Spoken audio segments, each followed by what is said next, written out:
तुमचा मुलगा तुमचं मुळीच ऐकत नाही, सारखं उलटं बोलतोय. जरा थांबा. तो मुलगा दुसरं कोणी नसून तुमचाच आरसा आहे. तो तेच करतोय जे तो आपल्या घरात रोज उघड्या डोळ्यांनी बघतोय. जेव्हा एक बाप आपल्या लेकावर हात उचलतो तेव्हा तो मुलगा शिस्त नाही शिकत, तर तो तुमच्याबद्दल राग मनात धरायला शिकतो. पोराच्या मनात तुमची भीती नको, तर तुमचा आधार असायला हवा.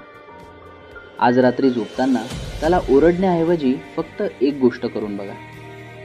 त्याच्या जवळ बसा आणि प्रेमाने विचारा, बेटा, आज दिवसभर तुला काय आवडलं, कशाचा त्रास झाला रे?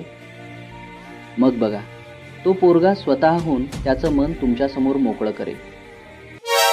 पोराला चांगले संस्कार देण्यासाठी तुम्हाला खूप काही करायची गरज नाही. फक्त त्याचा एक मैत्रीचा बाप व्हा.